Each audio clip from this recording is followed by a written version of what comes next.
Hello everyone, welcome to all of you.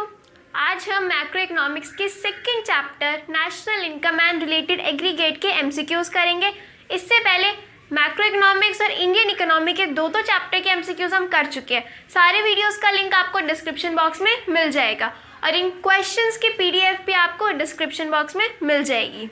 और अगर अभी तक आपने चैनल को सब्सक्राइब नहीं किया है तो चैनल को सब्सक्राइब कर लेना ताकि डेली वीडियो के अपडेट्स आपको मिलती रहे। So let's start. First question है, net indirect taxes are estimated as.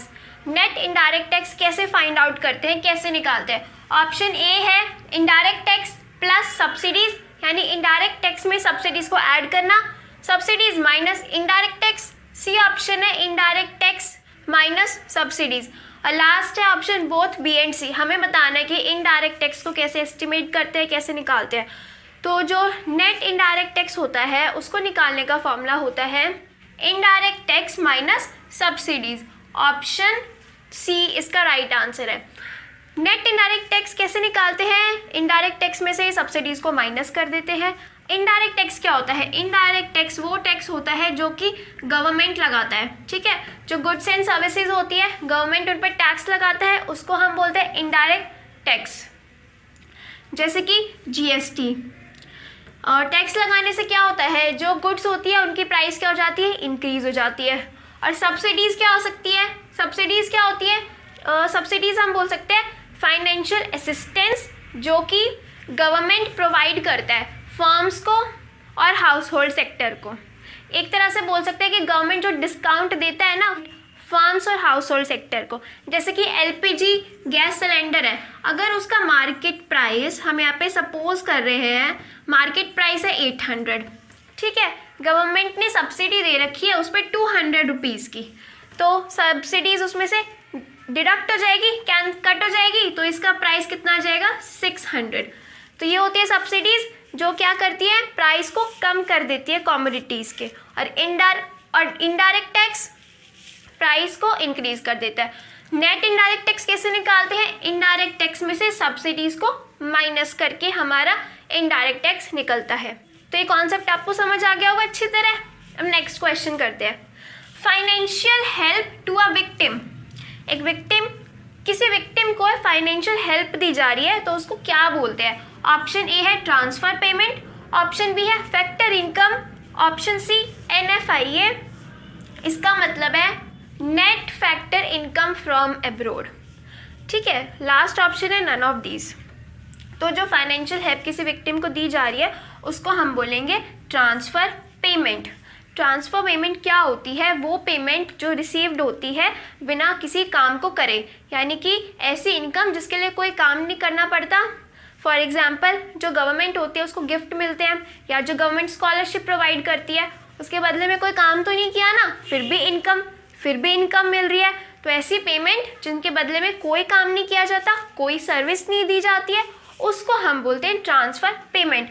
तो यहाँ पे फाइनेंशियल हेल्प मिल रही है विक्टिम को, ठीक है, तो उसके बदले में उसने कोई सर्विस नहीं दी है अपनी, इसलिए उसको क्या बोलेंगे, ट्रांसफ़र पेमेंट। बाकी सारे ऑप्शन भी हम देख लेते हैं। फैक्टर इनकम क्या होता है? जो इनकम फैक्टर सर्विसेज देने से मिलती है, ठीक है। जैसे कि जो भी फैक्टर ऑफ प्रोडक्शन होते हैं, कौन कौन से होते हैं? लैंड, लेबर, कैपिटल, ये सारे फैक्टर ऑफ प्रोडक्शन होते हैं। जब ये फैक्टर ऑफ प्रोडक्शन अपनी सर्विसेज देते हैं ना, प्रोडक्शन में हेल्प करते हैं, उसके बदले में, सर्विस के बदले में फैक्टर ऑफ प्रोडक्शन को क्या मिलता है? इनकम मिलती है। जैसे कि लैंड के बदले में रेंट मिलेगा, लेबर अगर काम करेगी तो उसको वेजेस मिलते हैं, तो उसको क्या बोलते हैं? Factor income. थर्ड है NFIA, ये होता है नेट फैक्टर इनकम, ठीक है। कैसे निकालते हैं ये? इसको निकालते हैं फीफा, ये इसका फॉर्मूला है माइनस फीटा, मतलब कि फैक्टर इनकम फ्रॉम एब्रोड। जितनी इनकम एब्रोड से आ रही है, यानी कि जो पर्सन हमारी कंट्री के हैं और बाहर काम कर रहे हैं, फॉरेन कंट्री में काम कर रहे हैं, तो उनको जो इनकम मिलेगी ना उसमें से हम किसको माइनस कर देंगे? फीटा को। फीटा क्या होता है? फैक्टर इनकम टू एब्रोड, यानी कि जो पर्सन फॉरेनर्स, हमारे जो बाहर के लोग हमारी कंट्री में काम कर रहे हैं ना, उनको जो इनकम मिल रही है वो तो उनकी कंट्री में ऐड होएगी ना, तो इसलिए इसको माइनस कर देते हैं। जो इनकम बाहर से आ रही है उसमें से माइनस कर देंगे जो इनकम हमारी कंट्री से बाहर जा रही है। तो ये होता है NFIA। क्वेश्चन नंबर 3 है, if factor cost is greater then market price. Factor cost market price से ज़्यादा दे रखी है, देन इट मीन्स, तो इसका क्या मतलब है। फर्स्ट ऑप्शन दे रखा है indirect tax is greater than subsidies. Next दे रखा है इनडायरेक्ट टैक्स किसके इक्वल है, सब्सिडीज के। Indirect tax is less than subsidies के, और लास्ट ऑप्शन है indirect tax is less than और इक्वल टू सब्सिडीज। मतलब कि फैक्टर कॉस्ट ज़्यादा है, मार्केट प्राइस कम दे रखा है। तो इसका क्या मतलब है, इसमें से कौन सी कंडीशन में फैक्टर कॉस्ट ज़्यादा होगा और मार्केट प्राइस कम होगा। हमें ये पता है मार्केट प्राइस कैसे निकालते हैं। मार्केट प्राइस के अंदर factor cost plus net indirect tax को ऐड कर देते हैं, ठीक है। मार्केट प्राइस के अंदर टैक्सेस ऐड होते हैं, तो जब टैक्सेस ऐड होते हैं ना, तो जो कमोडिटी है उसका प्राइस ज़्यादा हो जाता है। सब्सिडीज़ क्या करती हैं, सब्सिडीज़ कमोडिटी के प्राइस को कम कर देती है। तो यहाँ पे कॉस्ट ज़्यादा है और मार्केट प्राइस कम दे रखा है, तो इसका मतलब कौन सी कंडीशन होगी, टैक्सेस कम होंगे और सब्सिडीज़ ज़्यादा होंगी, जिसकी वजह से फैक्टर कॉस्ट ज़्यादा हो जाएगी और जो मार्केट प्राइस होगा वो कम हो जाएगा। क्या होगा इसमें, सब्सिडीज़ क्या होंगी, टैक्सेस से ज़्यादा होंगी, क्योंकि टैक्स की वजह से क्या होता है, प्राइस इंक्रीज होता है, और सब्सिडीज़ की वजह से क्या होता है, प्राइस डिक्रीज होता है। तो प्राइस यहाँ पे कम है ना और फैक्टर कॉस्ट ज़्यादा है, तो डेट मीन्स इनडायरेक्ट टैक्स कम है और सब्सिडीज़ ज़्यादा है। तो राइट आंसर क्या होगा इसका, थर्ड ऑप्शन। क्वेश्चन नंबर 4 है, sugar purchased bye a sweet shop is dash good while it is dash good when it is consumed। जब शुगर को स्वीट शॉप ने परचेज किया तब वो कौन सी गुड होगी, और जब उसको कंज्यूम किया गया शुगर को तब वो कौन सी गुड कहलाएगी, हमें ये बताना है। तो ये इसके ऑप्शंस दे रखे हैं। पहले हम ऑप्शंस को नहीं देखते हैं, पहले हम क्वेश्चन से समझते हैं। तो शुगर को जब अगर स्वीट शॉप ने परचेज किया तो वो क्या करेगा, वो उससे फर्दर प्रोडक्शन करेगा, ठीक है, उससे स्वीट्स बनाएगा, उससे दोबारा से कुछ और बनाएगा, उसमें कुछ वैल्यू ऐड करेगा। तो ऐसे गुड्स जिनको दोबारा से रीसेल किया जाता है या जिनसे दोबारा फर्दर प्रोडक्शन किया जाता है, कुछ वैल्यू ऐड करी जाती है, तो ऐसे गुड्स को बोलते हैं इंटरमीडिएट गुड्स। तो यहाँ पे शुगर क्या हो जाएगा, इंटरमीडिएट गुड, ठीक है। नेक्स्ट दे रखा है while it is dash good when it is consumed. अब सेम गुड है, उसको क्या पर्पस के लिए खरीदा गया, कंज्यूम करने के लिए खरीदा गया। तो ऐसे गुड्स जिनको कंज्यूम करने के लिए परचेज किया जाता है ना, उसको हम बोलते हैं फाइनल गुड। तो गुड क्या बन जाता है, फाइनल गुड। तो फर्स्ट में क्या आएगा, इंटरमीडिएट, सेकंड में आएगा फाइनल। तो इसमें हमें कौन सा ऑप्शन सही है, सी वाला, ठीक है। कौन सा गुड फाइनल होगा, कौन सा इंटरमीडिएट होगा, ये डिपेंड करता है जो कमोडिटी है या गुड दे रखा है उसके फाइनल, उसके एंड यूज़ पे, कि उसको किस तरह से यूज़ किया जा रहा है। अगर उसको फर्दर प्रोडक्शन में यूज़ किया जा रहा है, दोबारा से रीसेल किया जा रहा है, तो उसको बोलेंगे इंटरमीडिएट गुड। और अगर सेम गुड को कंज्यूम किया जा रहा है, डायरेक्टली मार्केट से लाके उसको कंज्यूम किया जा रहा है, उस पर कोई वैल्यू ऐड नहीं की जा रही है, तो उसको हम बोलते हैं, वो क्या बन जाता है, फाइनल गुड बन जाता है, ठीक है। तो ये इंटरमीडिएट और फाइनल गुड्स का कॉन्सेप्ट था। इंटरमीडिएट गुड का फाइनल गुड इंपॉर्टेंट टॉपिक है इस बार के लिए, और इसकी डिटेल वीडियो मैंने बना रखी है, जिसका लिंक आपको डिस्क्रिप्शन बॉक्स में मिल जाएगा। उसमें मैंने पूरी एक्सप्लेनेशन दे रखी है कि इंटरमीडिएट गुड्स क्या होते हैं और फाइनल गुड्स कौन कौन से होते हैं। अगर किसी को प्रॉब्लम है तो उस वीडियो को देख सकते हैं। नेक्स्ट क्वेश्चन है question number 5। Russian embassy in India is a part of domestic territory. Russian embassy है, रशिया की एम्बेसी है इंडिया में, वो पार्ट है कौन सी डोमेस्टिक टेरिटरी का, कौन सी कंट्री की डोमेस्टिक टेरिटरी का पार्ट है। ऑप्शन ए है इंडिया, ऑप्शन बी है रशिया, ऑप्शन सी है both A and B, and D है इंटरनेशनल एरिया। इन चारों में से रशियन एम्बेसी जो कि इंडिया में लोकेटेड है वो किसकी डोमेस्टिक टेरिटरी का पार्ट है, ये हमें बताना है। जितनी भी एम्बेसीज फॉरेन कंट्रीज़ की इंडिया के अंदर है वो इंडिया की डोमेस्टिक टेरिटरी का पार्ट नहीं होती है, वो इंडिया की डोमेस्टिक टेरिटरी का पार्ट नहीं होती है। जैसे कि रशिया की जो एम्बेसी है वो इंडिया में है, लेकिन वो किसका पार्ट होगी, वो रशिया की डोमेस्टिक टेरिटरी का पार्ट कहलाएगी। या फिर कोई जापानीज़ एम्बेसी है वो इंडिया के अंदर है, तो वो जापान की डोमेस्टिक टेरिटरी कहलाएगी, जापान की डोमेस्टिक टेरिटरी के अंदर आएगी।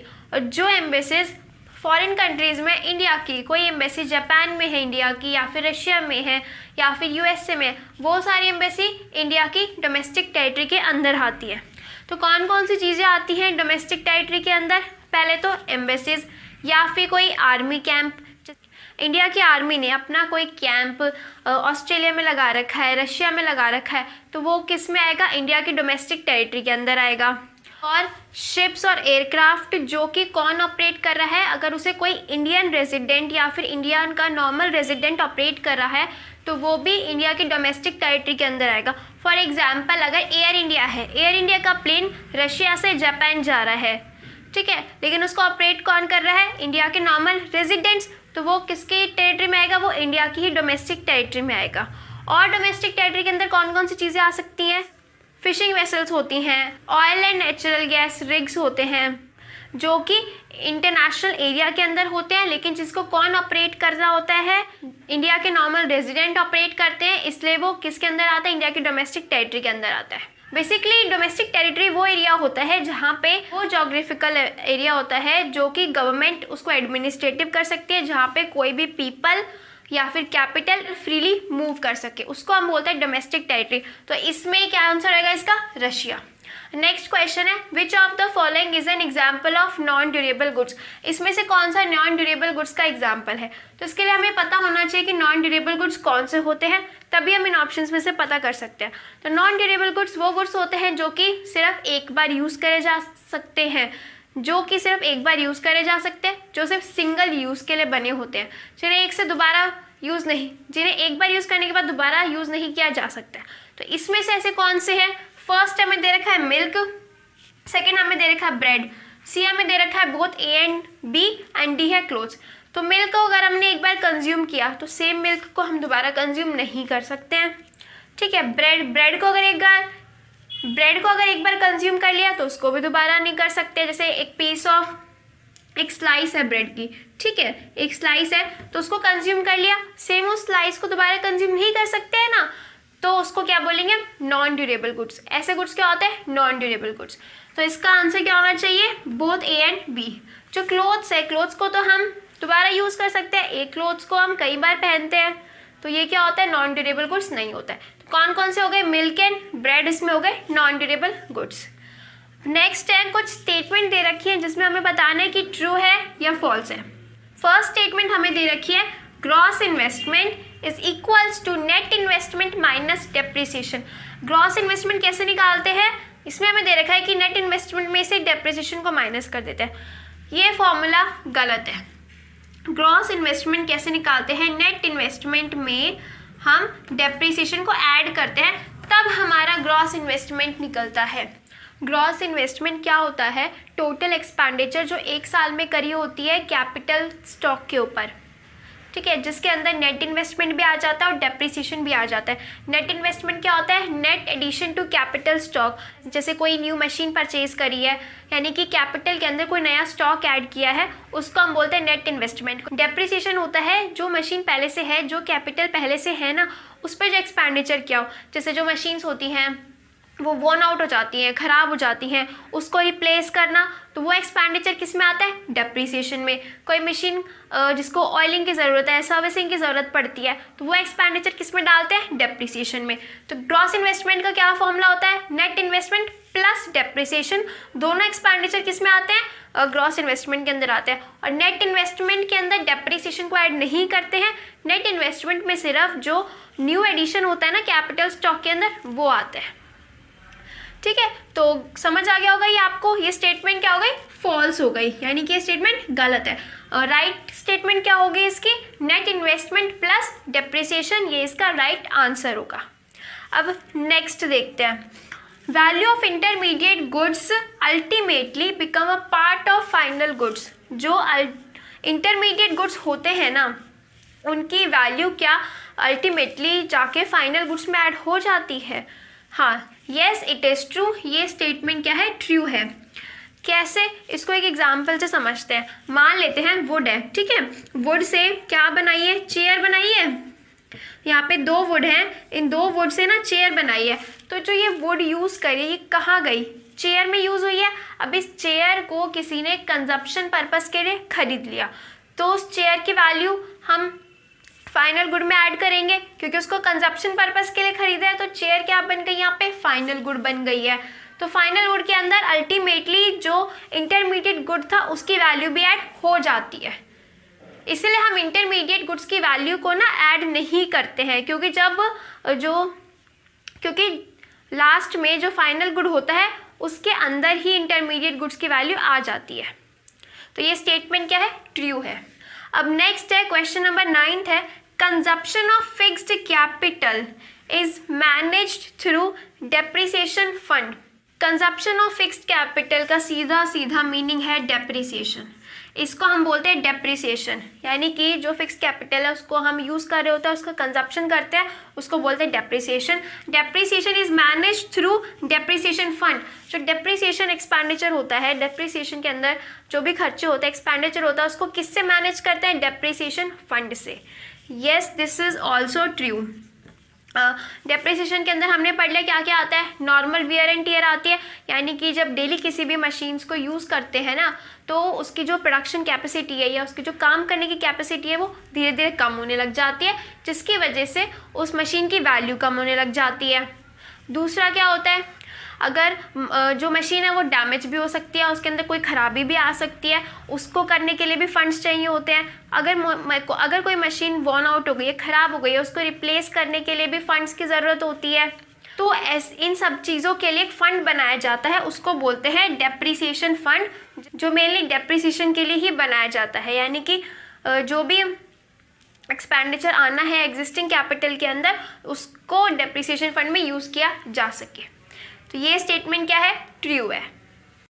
नेक्स्ट क्वेश्चन है question number 10, those goods which satisfy human wants directly.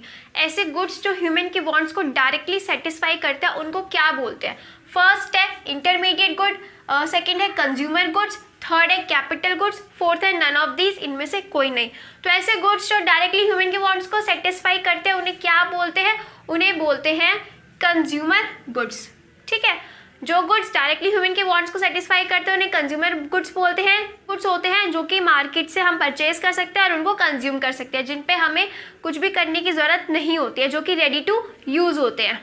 और कौन से गुड्स हमें यहाँ दे रखे हैं उनको भी देख लेते हैं। इंटरमीडिएट गुड्स, इंटरमीडिएट गुड्स वो गुड्स होते हैं जिनसे फर्दर प्रोडक्शन करा जाता है या फिर दोबारा से उनको रीसेल किया जाता है। ठीक है, उनको बोलते हैं इंटरमीडिएट गुड्स। नेक्स्ट होता है कैपिटल गुड्स। कैपिटल गुड्स से भी प्रोडक्शन किया जाता है, जो कि हमारे मशीन्स हो गई, टूल्स हो गई, इक्विपमेंट्स होते हैं, उनको बोलते हैं कैपिटल गुड्स। तो इसका राइट आंसर है कंज्यूमर गुड्स। नेक्स्ट क्वेश्चन है dash goods are those goods which have cross the boundary line of production and ready for use by their final user. ऐसे कौन से गुड्स होते हैं जो कि बाउंड्री लाइन ऑफ प्रोडक्शन को क्रॉस कर चुके होते हैं, प्रोडक्शन की बाउंड्री लाइन से बाहर आ चुके होते हैं, और जो उनके फाइनल यूज़र होते हैं उनके लिए रेडी टू यूज़ होते हैं। तो बाउंड्री लाइन प्रोडक्शन क्या होता है, इसकी डिटेल एक्सप्लेनेशन मैंने एग्जांपल के साथ इंटरमीडिएट गुड्स और फाइनल गुड्स वाली वीडियो में करा रखी है। आप एक बार उस वीडियो को देखना, आपको बाउंड्री लाइन का कॉन्सेप्ट समझ में आ जाएगा। मेनली इसका ये मतलब होता है कि जो गुड्स जिन पे अब कोई प्रोडक्शन नहीं होना है, जिन पे कुछ भी वैल्यू ऐड नहीं होनी है, जो कि प्रोडक्शन प्रोसेस से बाहर आ चुके होते हैं और रेडी टू यूज़ होते हैं, तो ऐसे गुड्स को बोलते हैं फाइनल गुड्स। जो डायरेक्टली, जो कि कंज्यूमर डायरेक्ट परचेज करके उनको कंज्यूम कर सकता है। अब देखते हैं नेक्स्ट क्वेश्चन। नेक्स्ट क्वेश्चन है dash refers to the production of capital goods during the year. जितने भी कैपिटल गुड्स का प्रोडक्शन होता है पूरे एक ईयर में, उसको क्या बोलते हैं, उसको बोलते हैं हम ग्रॉस इन्वेस्टमेंट। यानी कि जो इन्वेस्टमेंट हमने कैपिटल गुड्स पे करी होती है उसको बोलते हैं ग्रॉस इन्वेस्टमेंट। और ग्रॉस इन्वेस्टमेंट के अंदर दो चीज़ आती है, अभी हमने पीछे पढ़ा था, नेट इन्वेस्टमेंट आती है प्लस इसके साथ आता है डेप्रीसिएशन। ये दोनों ग्रॉस इन्वेस्टमेंट के अंदर ऐड होता है। Production of capital goods during the year, एक साल में जितने भी कैपिटल गुड्स का प्रोडक्शन होता है उसको बोलते हैं ग्रॉस इन्वेस्टमेंट। इसको प्रोडक्शन भी बोल सकते हैं, इसको एक्सपेंडिचर भी बोल सकते हैं कि कैपिटल गुड्स पे एक साल में जितना भी एक्सपेंडिचर हुआ है उसको हम ग्रॉस इन्वेस्टमेंट बोल सकते हैं। क्वेश्चन नंबर 13 है depreciation of fixed capital asset refers to. Depreciation of fix capital asset में क्या क्या होता है? फर्स्ट ऑप्शन दे रखा है normal wear and tear, second दे रखा है फोर्सिन ऑब्सोलेसेंस, सी दे रखा है हमें both A and B, D दे रखा है अनफोर्सिन ऑब्सोलेंस। तो डेप्रिसिएशन के अंदर कौन कौन सी चीज़ें आती है? अभी हमने पीछे पढ़ा था। डेप्रिसिएशन के अंदर आता है नॉर्मल वियर एंड टियर, ठीक है, और क्या आ सकता है उसके अंदर? फोर्सिन ऑब्सोलेंस में क्या क्या होता है? इसके अंदर जो फिक्स्ड कैपिटल एसेट होता है ना, उसकी वैल्यू कम हो जाती है।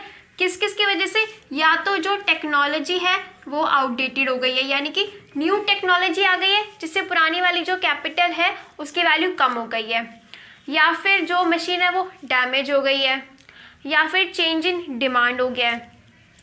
और अनफोर्सिन ऑब्सोलेंस में क्या होता है कि जो कैपिटल एसेट होता है ना, उसकी वैल्यू नेचुरल क्लैमिटी के आने की वजह से कम हो जाती है, जैसे कि फ्लड्स आ गया है या फिर अर्थक्वेक आ गया, कोई भी नेचुरल क्लैमिटीज़ की वजह से जब फिक्स्ड एसेट की वैल्यू कम हो जाती है वो आता है अनफोर्सिन में, और इसमें इकोनॉमिक रिसेशन भी आ सकता है। लेकिन डेप्रिसिएशन के अंदर हम सिर्फ इन दोनों को ऐड करते हैं, नॉर्मल वियर एंड टियर, यानी कि जब हम डेली किसी एक मशीन का यूज़ करते हैं ना तो उसकी प्रोडक्शन कैपेसिटी कम हो जाती है। दूसरा होता है फोर्सिन। फोर्सिन में क्या क्या होता है कि या तो मशीन डैमेज भी हो सकती है, या फिर उसकी टेक्नोलॉजी अपडेट हो गई है जिसकी वजह से जो पुरानी वाली मशीन है वो आउटडेटेड हो गई है, या फिर उसकी डिमांड ही चेंज हो गई है। डिमांड में चेंज की वजह से जो कैपिटल एसेट है उसकी वैल्यू कम हो गई है। तो डेप्रिसिएशन में ध्यान रखना ये दोनों आते हैं, तो इसका राइट आंसर होगा बोथ ए एंड बी, इसका राइट आंसर है। अब नेक्स्ट कुछ स्टेटमेंट है जिसमें हमें बताना है ट्रू है या फॉल्स है। फर्स्ट स्टेटमेंट हमें दे रखी है Indians employed in WHO। WHO क्या हो गया? इंटरनेशनल ऑर्गेनाइजेशन हो गया, लोकेटेड इन इंडिया। अब जो ऑर्गेनाइजेशन है वो इंडिया के अंदर लोकेटेड है, is normal resident of India, यानी WHO के अंदर कोई इंडियन एम्प्लॉय है तो क्या वो नॉर्मल रेजिडेंट है इंडिया का? येस, दिस इज़ ट्रू, ये स्टेटमेंट बिल्कुल सही है। किसी भी इंटरनेशनल ऑर्गेनाइजेशन के अंदर जो भी लोग काम करते हैं ना, वो जिस कंट्री से बिलोंग करते हैं उसी कंट्री के नॉर्मल रेजिडेंट कहलाते हैं। जैसे कि यहाँ पे WHO में इंडियन एम्प्लॉय काम करता है तो वो कौन सी कंट्री से बिलोंग करता है? इंडिया से। तो वो कौन सी कंट्री का रेजिडेंट कहलाएगा? वो इंडिया का रेजिडेंट ही कहलाएगा। मान लेते हैं अगर यहाँ पे कोई रशियन काम करता है, ठीक है, WHO के अंदर तो अलग अलग कंट्रीज़ के लोग काम करते हैं, रशियन काम करता है और वो WHO कहाँ पे? इंडिया के अंदर है, तो भी जो वो रशियन है, जो वो पर्सन है, वो जिस कंट्री से बिलोंग करता है ना, वो रशिया से बिलोंग करता है, तो वो रशिया का नॉर्मल रेजिडेंट ही कहलाया जाएगा, प्रोवाइडेड, एक इंपॉर्टेंट चीज़ है इसमें, अगर उसे काम करते हुए 1 साल से 1 ईयर से ज़्यादा हो गया है ना, तो वो इंडिया का रेजिडेंट भी कहलाया जाएगा। यानी कि एक पर्सन 2 कंट्री का नॉर्मल रेजिडेंट हो सकता है। अगर इंडिया में वो 1 साल से ज़्यादा काम कर चुका है, उसे काम करते हुए 1 साल से ज़्यादा हो गया, तो फिर वो जिस कंट्री से बिलोंग करता है उसका रेजिडेंट तो कहलाएगा, और साथ ही साथ में जिस कंट्री में वो काम कर रहा है ना, उसका रेजिडेंट भी उसको माना जाएगा। तो ये स्टेटमेंट क्या है? ट्रू है। नेक्स्ट देखते हैं, in final goods no value is to be added.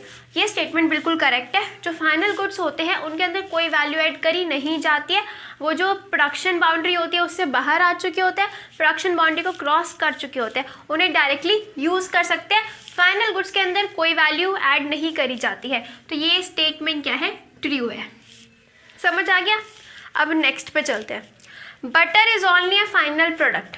इसमें स्पेसिफिकली ये बोला गया है कि जो बटर है, ओनली बटर सिर्फ और सिर्फ फाइनल प्रोडक्ट है। तो हमें ये कैसे पता चलता है कि एक प्रोडक्ट जो है वो फाइनल है या इंटरमीडिएट है? वो पता चलता है उसके यूज़ से। मान लेते हैं बटर को किसी बेकरी शॉप ने परचेज़ किया है केक बनाने के लिए, तो वो उस बटर से केक बना रहा है, उस बटर से वो फर्दर प्रोडक्शन कर रहा है।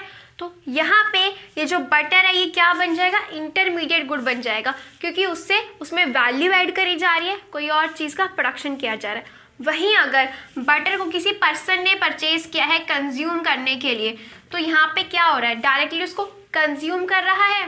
तो जिस चीज़ को कंजप्शन पर्पस के लिए खरीदा जाता है वो हो जाती है फाइनल गुड। तो बटर फाइनल होगा या इंटरमीडिएट होगा, ये डिपेंड करेगा उसके फाइनल यूज़ पे, उसके एंड यूज़ पे, कि उसका एंड यूज़ क्या है। तो ये स्टेटमेंट क्या है? फॉल्स है। नेक्स्ट है question number 17। Gross investment includes the value of expected obsolescence. जो ग्रॉस इन्वेस्टमेंट होती है उसके अंदर एक्सपेक्टेड ऑब्सोलेंस की वैल्यू इंक्लूड होती है? यस। ग्रॉस इन्वेस्टमेंट के अंदर वैल्यू होती है, ये स्टेटमेंट ट्रू है। अभी हमने पीछे पढ़ा था जो ग्रॉस इन्वेस्टमेंट होती है ना, ग्रॉस इन्वेस्टमेंट के अंदर क्या फॉर्मूला होता है? ग्रॉस इन्वेस्टमेंट का फॉर्मूला होता है नेट इन्वेस्टमेंट प्लस डेप्रीसिएशन। तो डेप्रीसिएशन के अंदर कौन कौन सी चीज़ें ऐड होती हैं? नॉर्मल, वियर एंड टियर, यानी कि डेली कंज्यूम करते हैं तो जो मशीन है उसकी प्रोडक्शन कैपेसिटी कम होने लगती है। दूसरा डैमेज। थर्ड आता है एक्सपेक्टेड ऑब्सोलेसेंस, किसका पार्ट है? डेप्रीसिएशन का ही पार्ट होता है। इसमें क्या होता है? इसमें होता है कोई न्यू टेक्नोलॉजी के आने से जो पुरानी वाली मशीन है, जो कैपिटल है उनकी वैल्यू कम हो जाती है, या फिर चेंज इन डिमांड चेंज होती है जिसकी वजह से जो कैपिटल है उसकी वैल्यू कम हो जाती है। तो जो एक्सपेक्टेड ऑब्सोलेसेंस होता है ना, वो डेप्रीसिएशन का ही पार्ट होता है। और ग्रॉस इन्वेस्टमेंट कैसे निकालते हैं? नेट इन्वेस्टमेंट में डेप्रीसिएशन को ऐड कर देते हैं। तो इसलिए स्टेटमेंट क्या हो जाएगी? ट्रू हो जाएगी। अगर अभी तक आप लोगों को इन क्वेश्चन में कोई भी डिफिकल्टी है या कोई भी प्रॉब्लम है, कोई भी डाउट है, तो आप कमेंट सेक्शन में पूछ सकते हो। क्वेश्चन नंबर 18 है depreciation reserve fund is need for. जो डेप्रीसिएशन रिजर्व फंड होता है वो किसके लिए ज़रूरी होता है, उसकी ज़रूरत क्यों होती है? फर्स्ट है इन्वेंट्री स्टॉक, सेकंड है एडवर्टाइजमेंट, सी है रिप्लेसमेंट इन्वेस्टमेंट, और फोर्थ है नन ऑफ दीज, इनमें से कोई नहीं। तो जो डेप्रीसिएशन रिजर्व फंड होता है ना, वो रखा जाता है रिप्लेसमेंट इन्वेस्टमेंट के लिए। मतलब कि डेप्रीसिएशन में हमने पढ़ लिया क्या क्या आता है, normal wear and tear, expected obsolescence, तो वो सारी चीज़ें आती है। तो वो सारा जो एक्सपेंडिचर होता है ना, उन सबको कवर अप करने के लिए, यानी कि जो कैपिटल है उसको रिप्लेस करने की जब ज़रूरत पड़ती है तो उसके लिए जो इन्वेस्टमेंट चाहिएगी उसके लिए डेप्रीसिएशन फंड्स को रखा जाता है। एग्जाम्पल लेते हैं, अगर एक मशीन है, ठीक है, वो वॉर्न आउट हो गई है, वो ख़राब हो गई है, तो उसको रिप्लेस करने के लिए फ़ंड की ज़रूरत होगी। अगर उसको रिप्लेस नहीं करेंगे तो आउटपुट कम हो जाएगा। तो उसको रिप्लेस करने के लिए, या फिर कोई अगर ख़राब हो गई है मशीन या टेक्नोलॉजी अपडेट करनी है, तो उन सब चीज़ों के लिए ना फंड्स रखा जाता है। तो उस फंड को बोलते हैं depreciation reserve fund. Inventory stock में से कोई रिलेशन नहीं होता, एडवर्टाइजमेंट में भी ज़रूरत नहीं होती, डेप्रीसिएशन रिजर्व फंड रखा जाता है, रिप्लेसमेंट इन्वेस्टमेंट के लिए रखा जाता है। ठीक है, तो क्वेश्चन नंबर 19 करते हैं। Unforeseen obsolescence of fixed capital asset during production. तो सबसे पहले तो हमें ये जो वर्ड है इसका मीनिंग पता होना चाहिए। अनफोर्सिन ऑब्सोलेसेंस क्या होता है? इसका मतलब होता है नेचुरल क्लेमिटीज़ की वजह से जो भी कैपिटल होती है उसकी वैल्यू में लॉस आ जाता है। ठीक है, जैसे कि फ्लड्स आती है, अर्थक्वेक आया है, तो उसकी वजह से जो कैपिटल लॉस हुआ है ना, उसको बोलते हैं अनफोर्सिन ऑब्सोलेसेंस। एक बार इसके सारे ऑप्शंस देखते हैं। फर्स्ट है कंजप्शन ऑफ फिक्स्ड कैपिटल, इसको हम बोलते हैं डेप्रीसिएशन भी बोल सकते हैं। ठीक है, नेक्स्ट है कैपिटल लॉस, थर्ड है इनकम लॉस, फोर्थ है नन ऑफ दीज या नन ऑफ अबव। तो अनफोर्सिन ऑब्सोलेसेंस में जो भी नेचुरल क्लेमिटीज़ की वजह से कैपिटल लॉस होती है, कैपिटल की वैल्यू कम आ जाती है, उसको बोलते हैं कैपिटल लॉस। ध्यान रखना, अनफोर्सिन ऑब्सोलेसेंस की वजह से, नेचुरल क्लैमिटीज़ की वजह से जो कैपिटल की वैल्यू कम हो जाती है उसको बोलते हैं कैपिटल लॉस। अब हम करते हैं हमारा last question, addition made to stock of capital during the year. मतलब कि जो हमारा कैपिटल का स्टॉक है उसमें कुछ एडिशन किया है, उसमें कुछ नई मशीन से ऐड करी है, तो उसको हम क्या बोलते हैं? इन्वेस्टमेंट। यानी कि जो भी हम कैपिटल पे एक्सपेंडिचर करते हैं उसको हम क्या बोलते हैं? इन्वेस्टमेंट। कोई न्यू कैपिटल ऐड करी है, एडिशन किया स्टॉक में, उसको बोलते हैं इन्वेस्टमेंट। सो ये सारे क्वेश्चन सेकंड चैप्टर के हमने कर लिए हैं। नेक्स्ट क्लास में हम करेंगे इंडियन इकोनॉमी के। ठीक है, तो स्टे ट्यून्ड गाइस। और अगर वीडियो से आपकी हेल्प हुई है तो वीडियो को लाइक करना, शेयर करना और चैनल को सब्सक्राइब करना। सो मिलते हैं नेक्स्ट वीडियो में। Have a good day, thank you.